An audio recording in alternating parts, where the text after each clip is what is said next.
Thank you again so much for inviting me. I still feel a little bit the odd one out here because I never explicitly targeted microlearning, and actually the first time I heard of the term was when you approached me.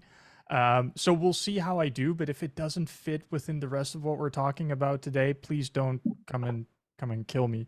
All right, so little bit of background. Here, and then I'll just show the canvas. We only have 20 minutes, and if we wanted to do like a full-on demonstration of how that all works, we'd need about 2 hours. What I'm going to do is I'm just going to talk you through it and show a little bit of an example, and then if you want to go and experiment it by yourself, then we'll share a link where you can download it and go have fun.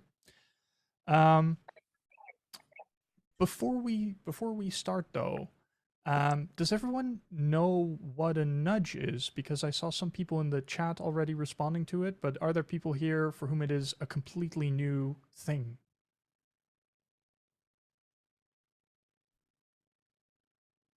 And I think you were all muted by the powers that be, but I think the chat is accessible to everyone.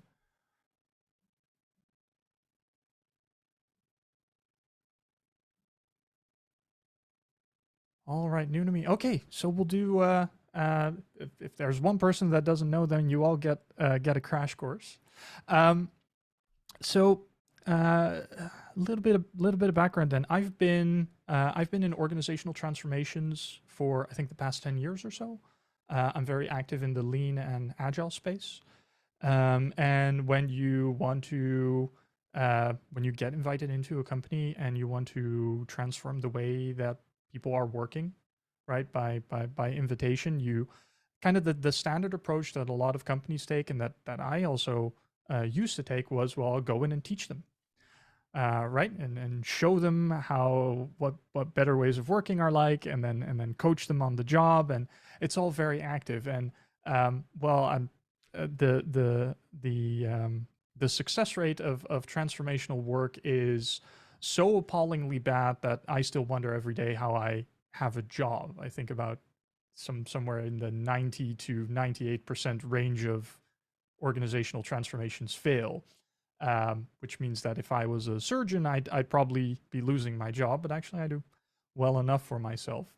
But I started looking into, well, why is that, right? Why is it that we have all of this knowledge available on better ways of working? Not even very recent knowledge, like some of these were already from the 1950s, 1960s, but people don't seem to pick it up. And then when a change initiative happens and people know of better ways of working and they've been coached and they even do small experiments that work really well locally, um, it's the organization still reverts. And that in the course of that, a former colleague of mine recommended a book to me called Thinking Fast and Slow, from Daniel Kahneman and Amos Tversky.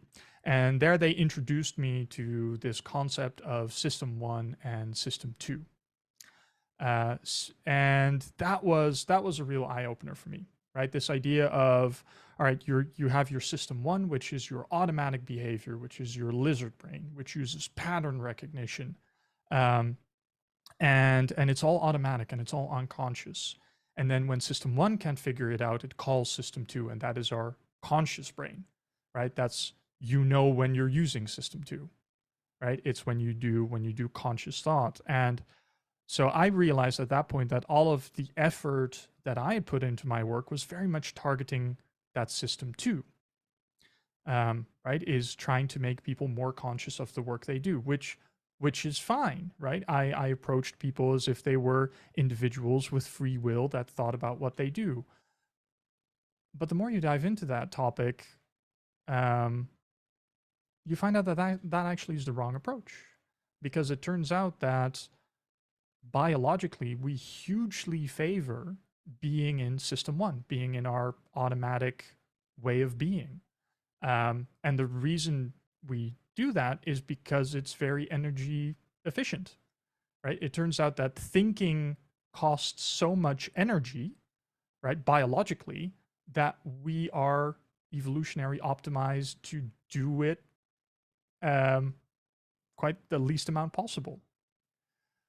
Um, which was a bit of a jarring moment for me, because I had spent my whole career targeting something that people, it turns out, spend about only 2% of their day in.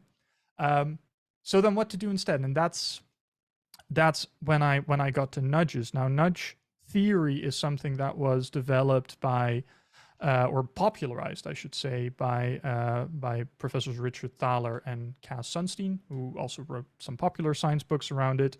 It's also further explored by people such as Dan Ariely. And what it looks at is, how do we use kind of the built-in biases that people have, the built-in patterns that people have, to alter behavior in such a way that it doesn't trigger system 2, right?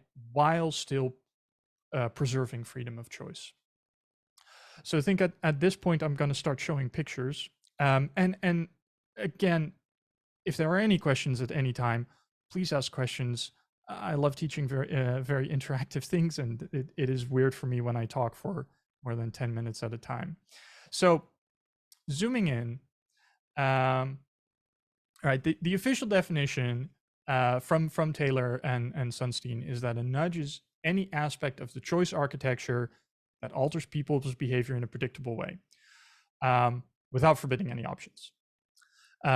Now, you can all read faster than I do, and actually the fact that you have all read this entire paragraph before I could speak it out loud is an example of your system 2, of your system 1 working, right? You couldn't not read it. It is automatic, right? So it's meta. I just demonstrated system 1 to you.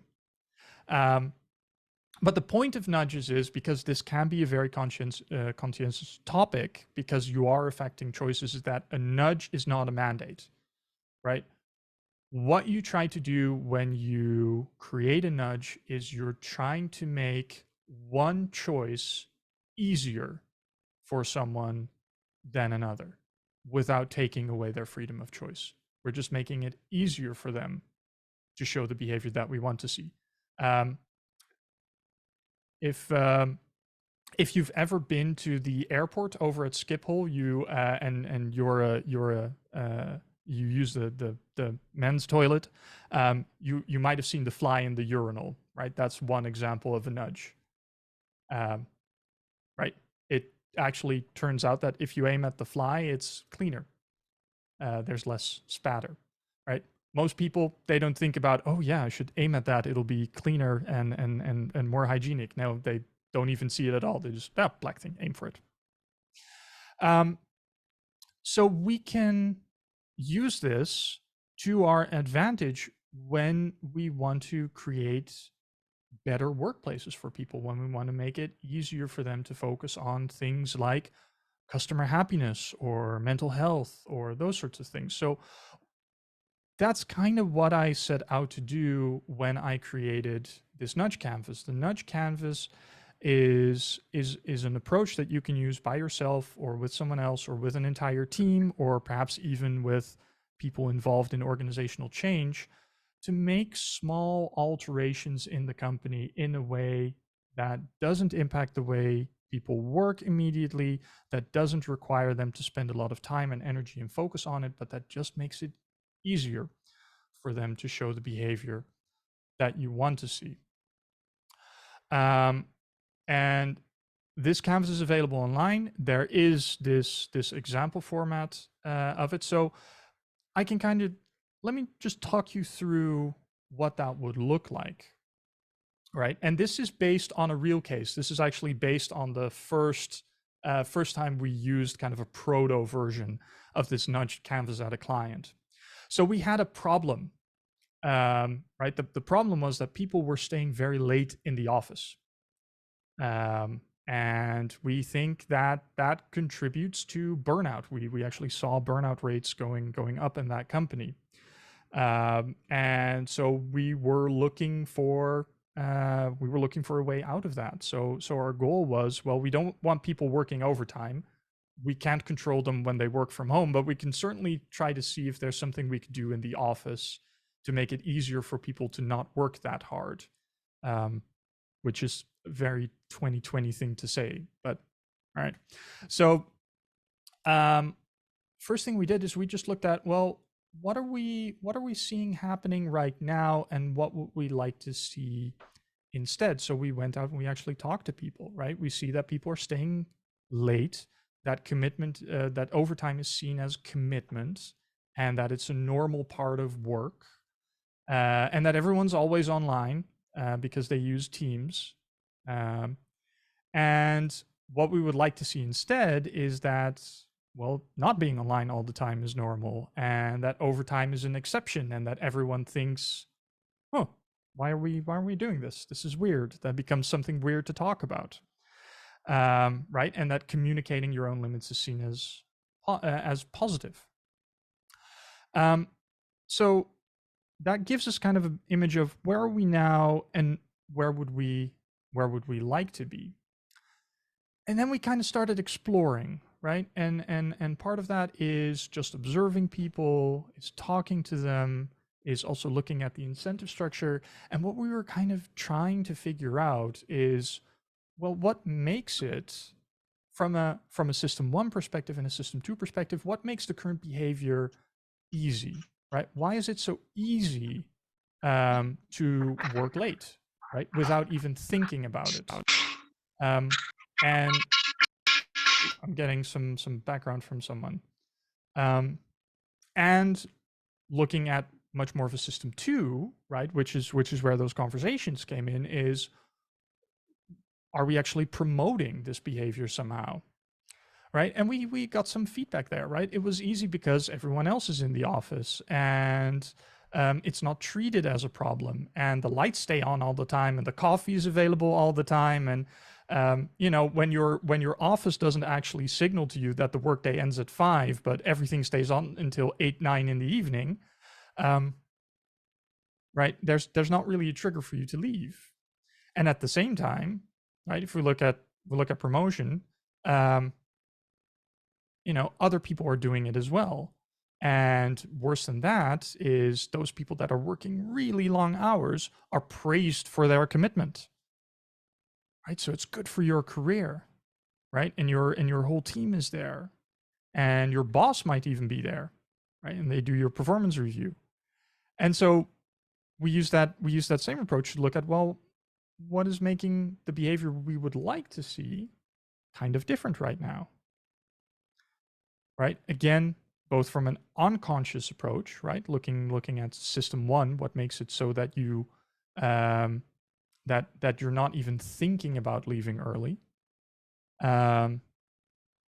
And there we looked at things like, well, they have an open office plan. So if you were to leave the office, right, they didn't have coat racks or anything. So if you were to leave the office early, that meant standing up publicly, getting your coat off of your chair, putting on your coat, and doing the walk of shame of, I'm sorry, I'm not working as hard as all of you. And yeah, right. You kind of see the problem here. And so having a view of what makes the current behavior easy and what makes the future behavior hard then allows us to explore some of the things that we could do. Right, and this is again a little bit of ideation. We did it with people. We did it in a session. We also added some things on our own afterwards. Is we were thinking, well, we could coach against overtime, or make it a part that counts against you in your performance review, which is very system 2, right? It's very conscious. People at the top could clearly communicate the importance of off time for their careers. Still, again, very, very system 2. And then someone said, well, we could also just turn off the coffee machines at 4:30, which I was told is a violation of the Geneva Convention, according to some people, at least, when it was raised. And we also explored, well, what if we turn off the lights and the heating at like 5:30?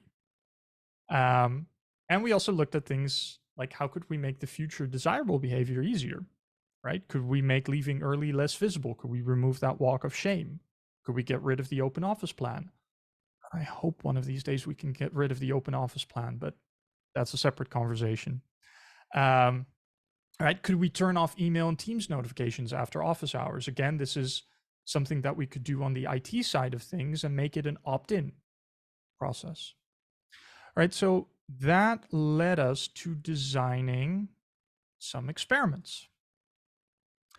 And the experiment we ended up going with is that we were going to place a coat rack out of sight. So we went over to the IKEA, we got a coat rack, we ran the experiment on one of the floors with the 5th floor. There was about 50 people working there. And we placed a coat rack around the corner near the elevators, but out of sight of the open office plans. And we did that for 2 weeks, and we had someone just sit around and kind of count how many people are in the office after 5. And the interesting thing is, this is a nothing thing, right?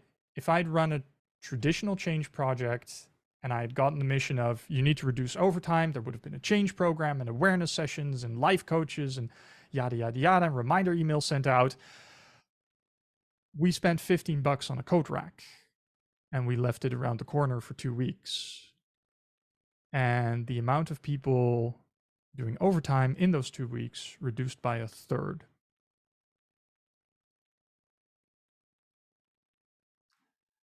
And if you still wanted to work late, you could still work late. But all we did was we made it slightly easier for people to leave.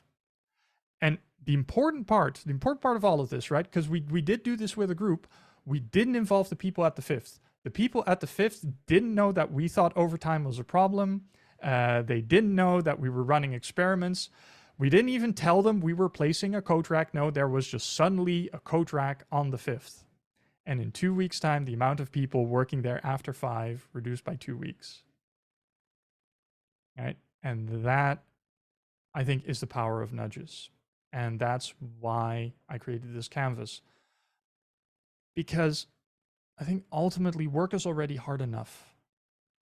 Right? And the point of all of this is to just make it easier for people to focus on the things that are important, to use that energy intensive system too, that we're already using way more than is kind of optimal, right? Is not to think about how you do the work, it's just so you think about work and do that in a more positive environment. So again, if you want to experiment with this, we will share a link after the class. It's freely downloadable off of GitHub. There's a whole guide for how you run a session there. It's not a micro learning. It'll take you some time. But yeah, that's the Nudge Design Canvas. I hope you enjoyed it. And yeah, questions, comments, feedback, anything. Wilbert, fantastic. Thank you so much for sharing that. Questions, please just feel free to come off mute, ask a question, and I'm sure Wilbert will be very pleased to answer. Any questions?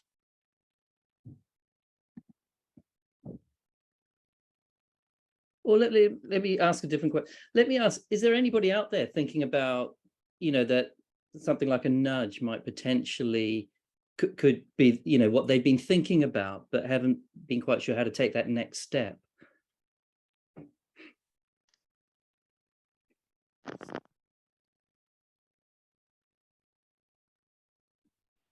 Anyone out there? Yeah, I can go ahead and speak. My name is Kelly. I'd say that my organization is standing up a new product. And one thing that I know that I'm focused on is how to make sure people have the information they need at the right time. So whether that's the right time in their journey or right time in their day. So this was really, really great. And I appreciate you sharing. All right. Thank you so much. Well, but what would be, if somebody's thinking about this, put the microlearning bit to one side for a minute, what would be their first step, would you say? I think it's gonna sound really, really corny, but read a book. But the thing that I run into when I run this for the first time, or when I teach people how to use this, is you are subtly influencing people without them being aware of it, right? If they're aware of the nudge, it's not a nudge. So there is an ethical aspect to this. And I think if you if you're not cognizant of that, if you're not respectful of that, and you don't spend the time kind of getting familiar with the background of this theory and why it works and how it influences people, I think there's a potential of doing quite a bit of damage. And so while I encourage you to experiment, and I've set it up, I hope in such a way that it kind of limits what you can do with it. If you are serious about using these kinds of things, do spend a bit of time educating yourself on the underlying theory. And all of those, you've got those all listed, or a number of sort of resources people can go and read when they go to download the canvas as well, aren't there?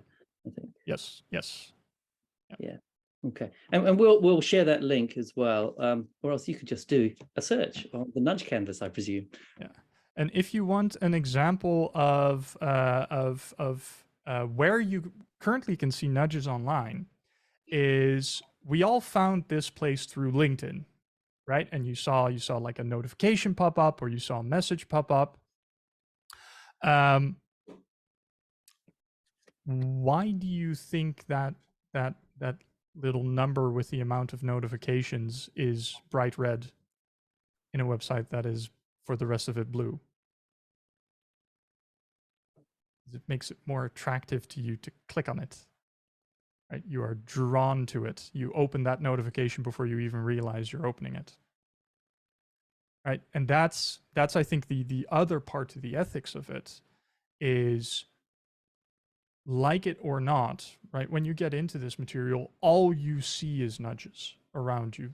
Everything in our environment influences our behavior in some way, right? What I'm trying to do with all of this is to make those of us that want to practice change and improve things more aware of the kind of choice architecture that already surrounds you and influence it in a positive way.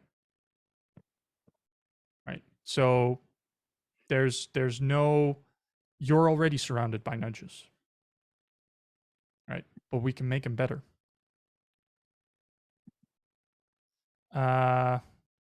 In terms of, I see a question from Asami around ethics. How much time do I have, Guy, by the way? Because I'm That's fine. We've got a little bit of time to play with. So feel free to answer the question. Absolutely. All right. So the question Asami asks is, he's wondering where the line is drawn between helping people go towards positive change and manipulation. If I could give an example of a negative scenario and how we can avoid it. Oh, sorry. My apologies.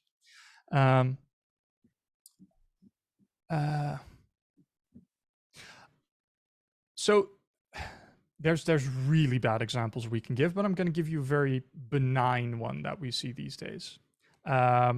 So these days, when you go to a website, there's this thing that pops up that asks you how many cookies you want.